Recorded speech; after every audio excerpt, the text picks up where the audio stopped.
ഉന്നത ലക്ഷ്യങ്ങൾ ജീവിതത്തിൽ കൊണ്ടു നടക്കുന്നത് അള്ളാഹുവിന് ഇഷ്ടമാണ്. ആണോ പെണ്ണോ ആകട്ടെ, ഒരു സാധാരണക്കാരനോ ഒരു നേതാവോ ആകട്ടെ, ഒരു മുതഅല്ലിമോ ഒരു മുഅല്ലിമോ ഒരു മുദർരിസോ ഒരു ഖാദിയോ ഒരു കൂലിപ്പണിക്കാരനോ ഒരു IT എഞ്ചിനീയറോ ഒരു ഫിസിഷ്യനോ ഒരു മെഡിസിൻ വിദ്യാർത്ഥിനിയോ ആരോ ആകട്ടെ, ഞാൻ എന്തിന് ജീവിക്കുന്നു എന്നതിന് ഉന്നതമായ ഒരു ലക്ഷ്യം നമ്മുടെ മുമ്പിൽ വേണം. അപ്പോഴാണ് ഈ സമൂഹം അർത്ഥവത്തായ ഒരു ഉത്തമ സമൂഹമായി മാറുന്നത്. അതുകൊണ്ട് തന്നെയാണ് നബി തങ്ങൾ പറഞ്ഞത് സല്ലല്ലാഹു അലൈഹി വസല്ലം, ഇന്നല്ലാഹ യുഹിബ്ബു ഇദാ അമില അഹദുക്കും അമലൻ അൻ യുത്ഖിന. നിങ്ങൾ ആരെങ്കിലും ഏത് കാര്യം ചെയ്യുകയാണെങ്കിലും അത് പെർഫെക്റ്റ് ആയി ചെയ്യണം. അത് അല്ലാഹുവിന് ഇഷ്ടമാണ്. ഭക്ഷണം പാകം ചെയ്യാൻ, എന്നാൽ അവരത് നന്നായിട്ട് ചെയ്യണം. എങ്ങനെയെങ്കിലും ഒന്ന് ഒപ്പിച്ചു വിട്ടാൻ പറ്റൂല. അങ്ങനെ ഒരു കാർപ്പൻറ്റർ ഒരു മേശ ഉണ്ടാക്കുന്നു, അല്ലെങ്കിൽ ഡൈനിങ് ടേബിൾ ഡിസൈൻ ചെയ്യുന്നു, അല്ലെങ്കിൽ ജനലെടുക്കുന്നു, വാതിലുണ്ടാക്കുന്നു, അത് പെർഫെക്റ്റ് ആയിരിക്കാം. ഒരു മുതഅല്ലിം പഠിക്കുന്നു, അത് പെർഫെക്റ്റ് ആയിട്ട് പഠിക്കാം. ഒരു മുഅല്ലിം മദ്രസയിൽ ലക്ഷക്കണക്കിന് മുഅല്ലിമീങ്ങളാണ് അധ്യാപനം നടത്തിക്കൊണ്ടിരിക്കുന്നത്. അല്ലാഹു സേവനങ്ങളൊക്കെ സ്വീകരിക്കട്ടെ. അത് പെർഫെക്റ്റ് ആയിട്ട് ചെയ്യാം. പഠിപ്പിക്കുന്ന ആളുകൾ ശരിക്കും പഠിപ്പിക്കുക. വാള് പറയുന്ന ആളുകൾ ഒരു മിനിറ്റ് പോലും നഷ്ടപ്പെടുത്താതെ ശരിക്കും വാള് പറയും വേണം. എല്ലാവർക്കും ഇത് ബാധകമാണ്. ഞാനടക്കം ഈ ഹദീസിന്റെ പരിധിയിൽ നമ്മളൊക്കെ പെടുന്നുണ്ട്. എല്ലാവരും അവനവന്റെ ജോലി പെർഫെക്റ്റ് ആയിട്ട് ചെയ്യാം. അത് അല്ലാഹുവിന് ഇഷ്ടമാണ്. നമുക്ക് ചെയ്തൂടെ? ഒരു ഡ്രൈവറാണ്, അവൻ ആ ചെയ്യുന്ന ജോലി ശരിക്ക് ചെയ്യാം. ഒരു തേപ്പുകാരനാണ്, ആ പണി ശരിക്ക്, അത് അല്ലാഹുവിന് ഇഷ്ടമാണ്. നിങ്ങളുടെ ജോലി പലതുമാവാം. എല്ലാവർക്കും മുതഅല്ലിമാവാനോ എല്ലാവർക്കും ഹാഫിളീങ്ങളാവാനോ പണ്ഡിതന്മാരാവാനോ കഴിയില്ല. ഈ ലോകത്തിന്റെ സംവിധാനം തന്നെ അങ്ങനെയാണ്. ഓരോരുത്തരും അവനവന്റെ മേഖലയിലാണ്. പക്ഷെ അത് ഭംഗിയായിട്ട് ചെയ്യാം. അവനവന്റെ ജോലി ഭംഗിയായിട്ട് ചെയ്യാം.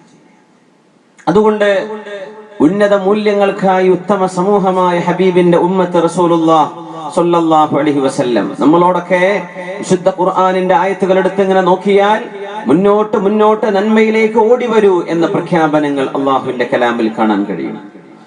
അഊദു ബില്ലാഹി മിനശ് ശൈത്വാനിർ റജീം. ബിസ്മില്ലാഹിർ റഹ്മാനിർ റഹീം. വദ്കുർ ഇസ്മ റബ്ബിക വതബത്തൽ ഇലൈഹി തബ്തീലാ. വദ്കുർ ഇസ്മ റബ്ബിക്, അല്ലാഹുവിന്റെ അങ്ങയുടെ രക്ഷിതാവിന്റെ നാമം ഒന്ന് ഓർക്കുക നബിയെ. എപ്പോഴും സ്മരിച്ചു കൊണ്ടിരിക്കുക അല്ലാഹുവിനെ. വതബത്തൽ ഇലൈഹി തബ്തീലാ, അല്ലാഹുവിലേക്ക് നിങ്ങൾ വൻഖതിഅ ഇലൈഹി ഖിതാഅ, അല്ലാഹുവിലേക്ക് അങ്ങ് ഓടിയെത്തണം. അല്ലാഹുവിലേക്ക് ഒന്ന് സമർപ്പിതമാവണം. എല്ലാം അല്ലാഹുവിന്. ഞാനിവിടെ വാഴ്ന്നു പറയാൻ വേണ്ടി വരുന്നു, എന്റെ നിയ്യത്ത് അല്ലാഹു ആകണം. നിങ്ങളിവിടെ വന്നു, നിങ്ങളുടെ നിയ്യത്ത് അല്ലാഹു ആകണം. നമ്മുടെ ലക്ഷ്യം നമ്മുടെ സ്രഷ്ടാവായ അല്ലാഹുവിനെ തൃപ്തിപ്പെടുത്തലാണ്. വതബത്തൽ ഇലൈഹി തബ്തീലാ, അല്ലാഹുവിലേക്കുള്ള ഓട്ടമാവട്ടെ. ഫസ്തബിഖുൽ ഖൈറാത്ത്, നിങ്ങൾ നന്മകളിലേക്ക് ഓടി വരേണമേ. ഫസ്തബിഖു, വേഗം വരിക. ഒരു സദസ്സാവുമ്പോൾ ബാക്കിലൊന്നും നിൽക്കരുത്, മുന്നോട്ട് വരണം എന്നാണ്. ആരെങ്കിലും പിന്തി നിന്നാൽ അള്ളാഹു അവരോട് പിന്തി നിൽക്കുന്നതാണ്. സദസ്സിൽ മുമ്പിൽ ഗ്യാപ്പുണ്ട്, ഞാൻ ബാക്കിൽ തന്നെ ഇരുന്നോളാന്ന് പറഞ്ഞാൽ അള്ളാഹുവിന്റെ കാരുണ്യം വരുമ്പോ ബാക്കിൽ നിർത്തൂലാണ്. അത് മുമ്പിൽ ഓടി വന്നവർക്ക് ലൈസ കമൻ അസ്റ ലൈസ മൻ അസ്റഅ കമൻ അബ്ത, അവസാനം വന്നവനും നേരത്തെ വന്നവനും ഒരുപോലെ അല്ലല്ലോ. അതൊരു വ്യത്യാസം തന്നെ. ഓടി വരണം, നന്മയിലേക്ക് ഓടി വരിക.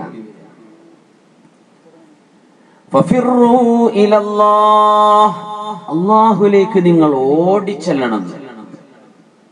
അല്ലാഹുവിന്റെ പ്രയോഗം നോക്കണം. ബിസ്മില്ലാഹിർ റഹ്മാനിർ റഹീം. വസാരിഊ ഇലാ മഗ്ഫിറത്തിൻ മിർ റബ്ബിക്കും വജന്നഹ്. وسارعوا إلى مغفرة من ربكم وجنة عرضها السماوات والأرض أعدت للمتقين. അള്ളാഹുവിനെ ഭയപ്പെട്ട് ജീവിക്കുന്നവർക്ക് വേണ്ടി അള്ളാഹു സജ്ജമാക്കിയ പ്രപഞ്ചത്തോളം വിശാലമായ സ്വർഗത്തിലേക്കും അള്ളാഹുവിന്റെ പാപമോചനത്തിലേക്കും ഓടി വരേണമേ. പെട്ടെന്ന് വരൂ, വേഗമാകട്ടെ.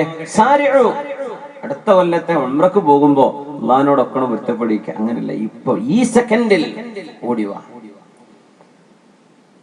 അടുത്തൊരു ഹജ്ജിലേക്ക്, അങ്ങനെ ഇപ്പൊ ഈ സമയം ഇവിടെ തന്നെ, ഇവിടുന്ന് പോയിട്ട് നല്ല, ഇവിടെ ഇരുന്നു കൊണ്ട് ഓടി വരേണമേ. നബി സല്ലല്ലാഹു അലൈഹി വസല്ലം തങ്ങൾ പറയുമായിരുന്നു, നിഅമതാൻ മഗ്ബൂനും ഫീഹിമാ കസീറുൻ മിനൻ നാസ് അസ്സുഹ്ഹതു വൽ ഫറാഗ്. സർവ മനുഷ്യരും രണ്ട് മഹാത്ഭുതങ്ങളെ സംബന്ധിച്ച്, അള്ളാഹു നൽകുന്ന മഹാ അനുഗ്രഹങ്ങളെ സംബന്ധിച്ചതിന് വില വെക്കാറില്ല. അള്ളാഹു നൽകുന്ന ഈ അനുഗ്രഹങ്ങൾക്ക് അർഹിക്കുന്ന ബഹുമാനമോ അർഹിക്കുന്ന വിലയോ ജനങ്ങളിൽ ആരും കൽപ്പിക്കാത്ത രണ്ട് വലിയ അനുഗ്രഹങ്ങളുണ്ട്. ഒന്ന് അസ്വഹ, നമ്മുടെ ആരോഗ്യമാണ്.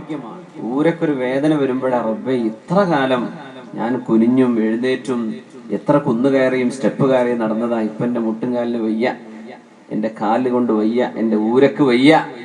ഇതറിയുന്നത് ആ വലിയൊരു അനുഗ്രഹം കഴിഞ്ഞു പോയതിന്റെ ശേഷമായിരിക്കും. മനുഷ്യൻ അല്ലാഹു നൽകുന്ന ആരോഗ്യം, യൗവന കാലഘട്ടം, എന്തും ചെയ്യാൻ കഴിയുന്ന, എവിടേക്കും ഓടുന്നവർ. ബൈക്കിലൊക്കെ മണ്ണാർക്കാട്ടെന്ന് ഊട്ടിയിലും മൈസൂരും പോയി വരുന്നവരുണ്ടാവും. ചെറുപ്പക്കാരുടെ ആ ഒരു ഭ്രാന്ത് പിടിച്ച കാലം എന്നൊക്കെ ചിലർ പറയും. ആ ഒരു ആരോഗ്യത്തിന്റെ ചോരത്തിളപ്പിന്റെ കാലത്തെ ഇവർക്ക് കാറ്റടിക്കണതോ ചുരം കയറി പോകുന്ന ബുദ്ധിമുട്ടോ കാട്ടിലൂടെ പോണ റിസ്കോ ഇതൊന്നും ഓർമ്മ ഉണ്ടാവില്ല. ആരോഗ്യല്ലേ, എങ്ങോട്ടും പോവല്ലേ, നടന്നു പിന്നെ ബാംഗ്ലൂർക്കും പോകും. എവിടുന്നായി പോകുന്നത്? ആരോഗ്യമുള്ള സമയമാണ്. ആ സമയം നിങ്ങൾ അള്ളാഹുവിന് വേണ്ടി കൊടുക്കാൻ ഒരുക്കമാണോ? നിങ്ങൾ ഓർക്കണമേ, നിങ്ങളെ വഞ്ചിച്ചു കളയുന്ന രണ്ട് അനുഗ്രഹങ്ങളുണ്ട്. ഒന്ന് നിങ്ങളുടെ ആരോഗ്യമുള്ള യൗവന കാലഘട്ടമാണ്, വൽ ഫറാഗ്. അടുത്തത് നിങ്ങളുടെ വെക്കേഷനാണ്, നിങ്ങളുടെ ഒഴിവ് നേരം, നിങ്ങളുടെ വീക്കെൻഡുകൾ എന്ന് പറയുന്ന നിങ്ങളുടെ ഒഴിവുകാലം, നിങ്ങളുടെ ലീവ് കാലം. ഇത് വെറുതെ അടിച്ചു പൊളിച്ച് തീർക്കല്ലേ. എന്തെങ്കിലും ആത്മാവിന് പരിപോഷണം കിട്ടുന്ന, നമ്മുടെ റൂഹിന് ലഭിക്കുന്ന, ഭക്ഷണം ലഭിക്കുന്ന എന്തെങ്കിലും നമ്മൾ ഈ ഒഴിവ് സമയത്തിലൂടെ ആരോഗ്യമുള്ള കാലത്ത് ചെയ്തിട്ടുണ്ടോ? അതാണ് നമ്മൾ ചിന്തിക്കേണ്ടത്. ഒരുപാട് അധ്വാനിക്കണം. നമ്മൾ അധ്വാനിക്കുന്നതൊന്നും എവിടെയും എത്തുന്നില്ല. മുത്തുനബി തങ്ങൾ തന്നെ പറയട്ടെ, സല്ലല്ലാഹു അലൈഹി വസല്ലം. നമ്മളൊക്കെ സ്വലാത്തുണ്ടല്ലോ, തണുപ്പാകുമ്പോ ഉറക്കം ചൊല്ലിയാൽ മതി, എന്നാ പിന്നെ ഒരു തണുപ്പൊക്കെ പോയി കിട്ടും. ഹബീബായ റസൂലുള്ളാഹ് സ്വല്ലല്ലാഹു അലൈഹി വസല്ലം തങ്ങൾ പറഞ്ഞു, ബാദിറൂ ബിൽ അഅമാലിസ് സ്വാലിഹ. സൽകർമ്മങ്ങൾ നിങ്ങൾ ഒരുപാട് പെട്ടെന്ന് ചെയ്തോളൂ.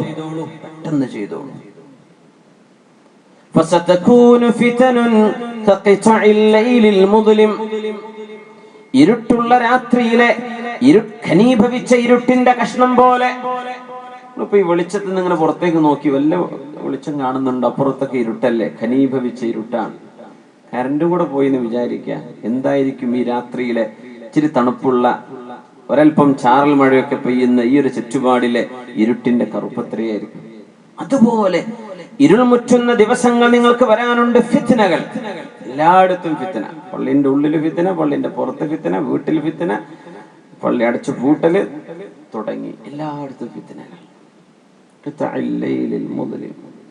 ഇരുൾമുറ്റിയ രാത്രിയുടെ ഘനീഭവിച്ച ഇരുളിന്റെ കഷ്ണങ്ങളെ പോലെ നിങ്ങൾക്ക് മേൽ പരീക്ഷണങ്ങൾ ഒന്നിനുമേൽ മറ്റൊന്ന് വരുന്ന കാലഘട്ടം വരുന്നുണ്ട്.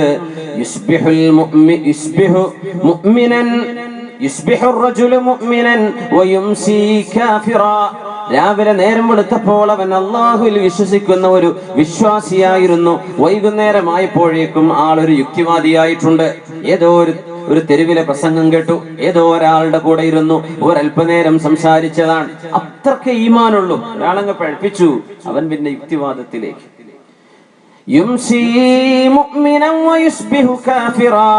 വൈകുന്നേരം കാണുമ്പോൾ നല്ല ഒന്നാം നമ്പർ മുഅ്മിനായിരുന്നല്ലോ, നേരം പുലരുമ്പോൾ ആൾ യുക്തിവാദിയാണ്, അല്ലാഹുവിൽ വിശ്വാസമില്ലാത്തവനാണ്. അങ്ങനെ രാവും പകലും നിങ്ങളുടെ വിശ്വാസത്തെ കാർന്നു തിന്നുന്ന പരീക്ഷണങ്ങൾ ഘനീഭവിച്ച ഇരുട്ടുള്ള ഇരുളിന്റെ കഷ്ണങ്ങളെ പോലെ നിങ്ങൾക്ക് വരാൻ സമയമെടുത്തിട്ടുണ്ട്. അതുകൊണ്ട് ബാദിറൂഹു ബിൽ അഅമാലി സ്വാലിഹ, സൽക്കർമ്മങ്ങൾ വളരെ പെട്ടെന്നാവട്ടെ, വൈകണ്ട വളരെ പെട്ടെന്ന് ധൃതിയോടുകൂടെ ചെയ്യണം. റസൂലുള്ളാഹി തങ്ങൾ പഠിപ്പിക്കാൻ സ്വല്ലല്ലാഹു അലൈഹി വസല്ലം. അതുകൊണ്ടാണ് ഖുദ്സിയായ ഹദീസിൽ അല്ലാഹു ജല്ല ജലാലു യാ ഇബാദി, പരലോകത്ത് നമ്മുടെ കർമ്മങ്ങളുടെ റെക്കോർഡ് അല്ലാഹു നമ്മുടെ കയ്യിലേക്ക് നൽകുന്ന സമയം, യാ അല്ലാഹ് അല്ലാഹുമ്മ അർഹംനാ യൗമൽ അർദി അലൈക, ഞങ്ങൾ നിന്റെ മുമ്പിലേക്ക് വരുന്ന ആ ദിവസം ഞങ്ങളോട് നീ റഹ്മത്ത് കാണിക്കണേ പടച്ചവനേ. യാ ഇബാദി, എല്ലാവർക്കും കൊടുത്തിട്ട് അവനവന് കിട്ടിയ കിതാബ് കൊണ്ട് ചിരിക്കുന്നവർ, കിട്ടിയ കിതാബ് കൊണ്ട് കരയുന്നവർ, നിലവിളിക്കുന്നവർ, പുഞ്ചിരിക്കുന്നവർ, ഉച്ചത്തിൽ ചിരിക്കുന്നവർ, പൊട്ടിക്കരയുന്നവർ, സ്വയം ആക്ഷേപിക്കുന്നവർ ഒക്കെ കാണാം അവിടെ.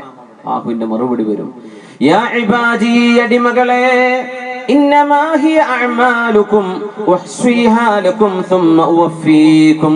അല്ലാഹു നമ്മളോട് ഇവിടെന്നേ പറഞ്ഞു തന്നു, അടിമകളെ, നിങ്ങൾ ചെയ്യുന്ന കർമ്മങ്ങൾ ഞാൻ കൃത്യമായി രേഖപ്പെടുത്തുന്നുണ്ട്.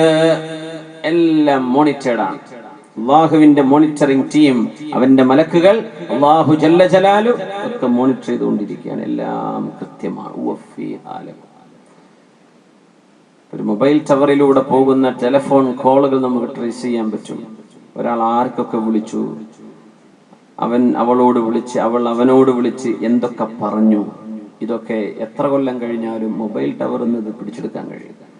മനുഷ്യന് ഇത് ചെയ്യാൻ പറ്റുമെങ്കിൽ അള്ളാഹുവിന്റെ ലോകം എന്താണ്? ഞാനത് കൃത്യമായി രേഖപ്പെടുത്തി വെക്കുന്നുണ്ട്.